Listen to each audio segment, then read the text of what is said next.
lekile okufanele siwabuke ukuthi uAbela ulethe firstborn, kusho ukuthi uAbela he wenza sure ukuthi the firstborn yona ilethayo, but uCain he just brought an offering, you know, azange lethe the first fruit, because ikhona into ebizwa first fruit. So if firstborn, if first fruit, as long as it is first, it means something to the Lord, right? Why? Because the Lord our God is Alpha and Omega, so you cannot make him number 2, 3 and 4. So number 1. So uKain wenza into enhle, yeah, naye wenza into enhle emehlweni abantu ibukeka inhle ukuthi he brought an offering, you know, he brought an offering of fruits of the ground to the Lord, because that's where he's working. And then uAbel and he brought the firstborn. So they are born with Manjakfan. Uabel did not just bring any sheep. He brought the firstborn of his flock and of his fat. And the Lord respected Abel and his offering. So now, ngesikhathi uNkulunkulu lithe hlonipha umnikelo, if firstborn elethwa uAbel, ehlonipha uAbel nomnikelo wakhe, because uqala ngoNkulunkulu. So ngesikhathi ehlonipha lokho, but he did not respect Cain and his offering, and Cain was very angry. Nayo yabona manje njengoba uCain very angry, temptation now is coming. So ungena esilingweni man, and then lithi ke, and Cain was very angry and his countenance fell. So nobuso bakhe azabe ukusaba buhle banyukubana. So the Lord said to Cain, why are you angry? So he was angry. Why are you angry, and why has your countenance fallen?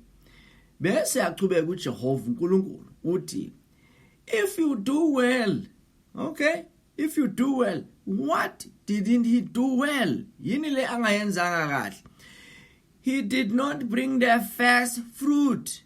He just brought an offering. So yinto enza umahluko le bazalwane, yinto enza umahluko.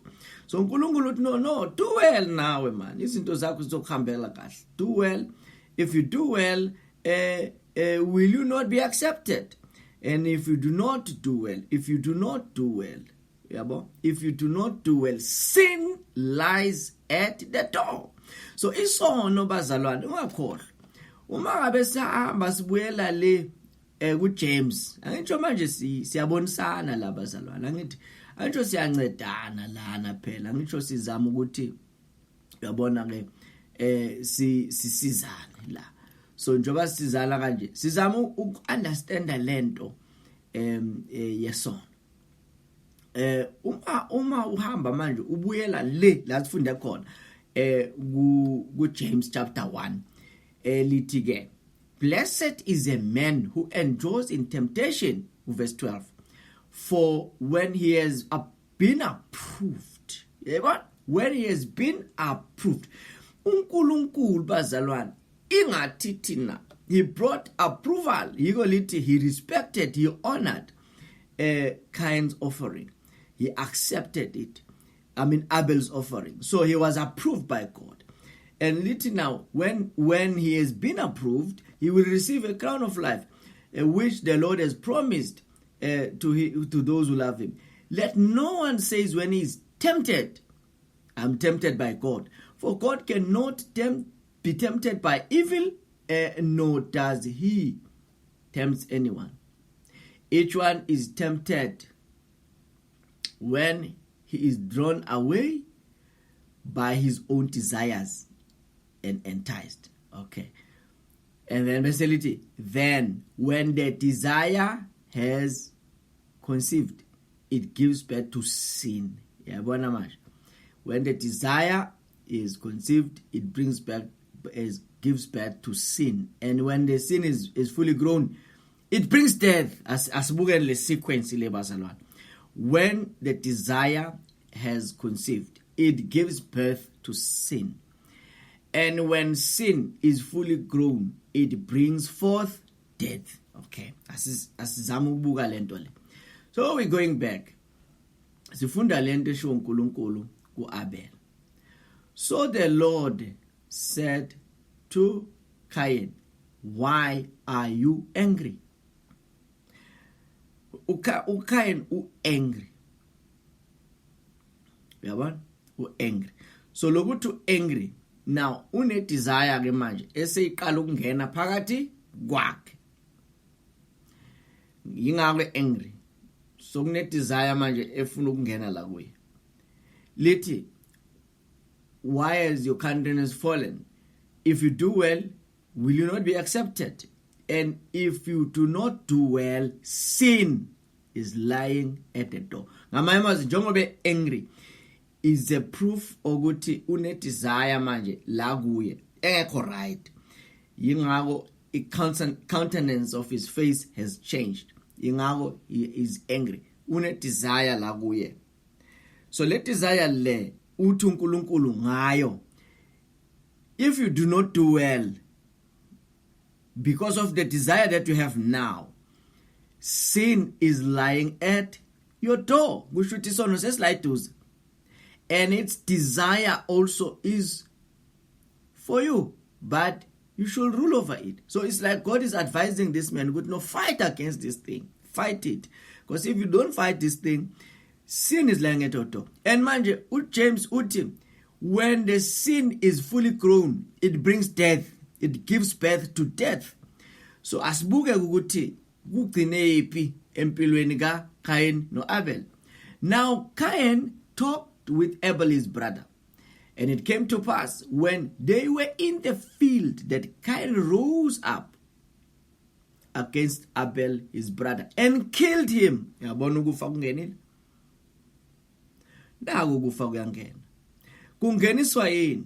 Kungeniswa ukuthi uCain azange amanage indaba zakhe. Uye wa entertainer i-desire kadanayo, i-jealousy bese kanayo ukuthi why lo amkelwe yena angamkelwa. So why entertainer lento waloko ecabanga ngayo every day, lento wazi waba nama ideas ukuthi no man, I must kill this guy. Uyabona, I must kill him. You know. So isono sangena manje. Waplana ukuthi ngiyambulala. And lithi ku James, when the sin is fully grown, it gives birth to death. So sesibonani manje kufiwe. Why kuzokufa? It was not an accident. It was not an accident. uNkulunkulu ingaka khuluma naye, am advisor, because uyambona ukuthi manje le ndlela sekayithatha manje uvumela isilingo. Kushuthi in the same way le umama wakhe uCain, umama kaCain entertained a conversation with the serpent, and after that he went and looked at the tree. Wabuka ngesikhathi ebuka kwavuka enye into phakathi kwakhe, wa investigate yonke lento ayibukayo, and then decided to eat. Angisho, and he decided to give to Adam, and they ate, and they both their eyes were open. And ungakhohlwa uNkulunkulu wayeshilo kubo ukuthi if you eat of this you will surely die. So kushuthi nabo they died. So sin gave birth to death, even kuphi empilweni yabazali babo. Now the very same thing eseyenzeke kubo sesiyibona idlule laphi manje ebantwaneni. Yingakho phela sikhuluma yona le ndaba ukuthi ke uma umuntu ewele sonweni awufuza ucabanga ukuthi abubana bakulandelayo okungenzeka babe affected by what you are doing. So you must fight this thing so that uma ulwa nayo usowulwela nalaba kulandelayo. So now ke bazalwane, uCain ke so uvukela umfowabo uyambulala, noma mbulalela nje ukuthi uNkulunkulu wamkele firstborn wakhe. Ufela lokho, ufela nje ukuthi wenze kahle. Uyabona. So ngamanye amazwi lo muntu ongenzanga kahle akenza ama correction. Uma umuntu engenzanga kahle must make corrections. So but akenza ama corrections, instead entertain indaba ukuthi kukhona umuntu owenze kahle. So lokho acabanga ngaye kuvuka ijealousy manje, so angry ukuthi lo muntu lo wayenza kahle, waye uNkulunkulu amkelena, I will kill him. mbulele manje. Then the Lord said to Cain, where is Abel your brother? Uphi umfowenu? And he said, I don't know.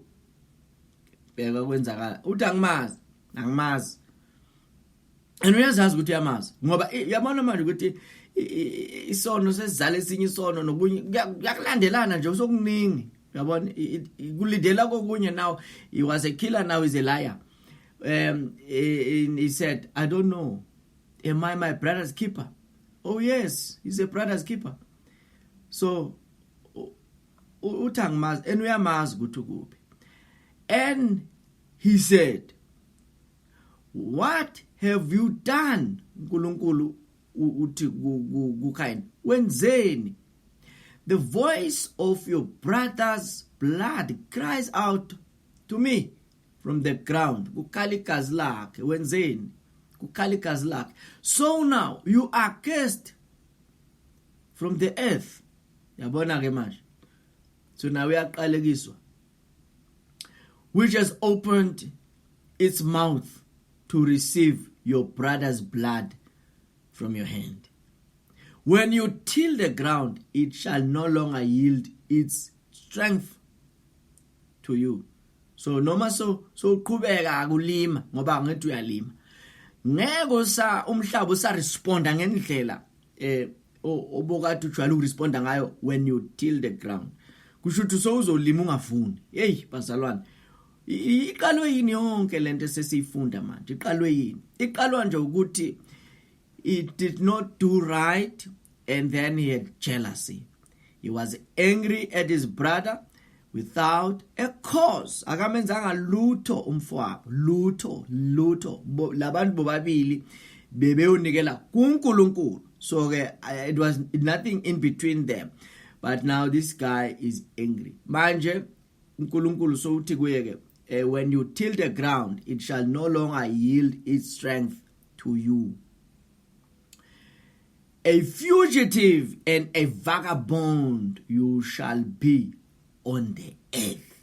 Hey, bazalwane ibhlungu lento. Kusho ukuthi uyohlala umhambo ezulazula, ngeke asaba settled empilweni yakhe, you know. Uyohamba ezulazula, ngeke asaba settled empilweni ngenxa lento ayenzile.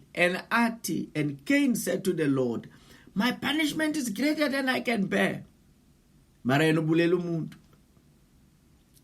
umuntu ukuthi punishment yami inzima kulokuthi ngayithwala. Surely you have driven me out this day from the face of the ground. I shall be hidden from your face. I shall be a fugitive and a vagabond on earth. And it will happen that anyone who finds me will kill me. Uyamangaza. Yena ubulela umuntu, mara yena usaba ukufa.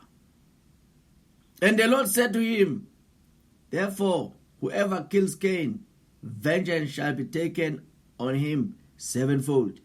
And the Lord set a mark on Cain, lest anyone finding him should kill him. Wamark uNkulunkulu ukuthi lo akangabulawa. Asiyazi ki mark yakhona yayinjani, kodwa he set a mark on him ukuthi wonke umuntu ahlangana naye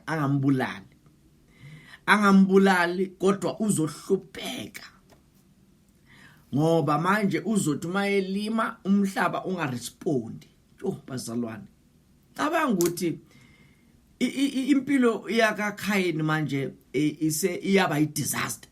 Impilo kaKain seyitholakale seyi-disaster manje. Yenziwe yini lento le bazalwane? Yenziwe isenzo sakhe esodwa ukuthi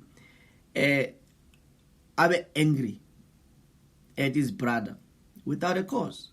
Akamenzanga lutho kodwa somkwatele, so ne jealous. And even nakule ikhathi esikuzo bazalwane, siyazibona lezi zinto lezi. Umona sisawubona namhlanje. Sasawubona abantu, bebulawela izinto uNkulunkulu ababusise ngazo. Babulawela ukuthi they are working hard. They are pleasing God, ubulawela into zakho umuntu. abantu bamthathele zona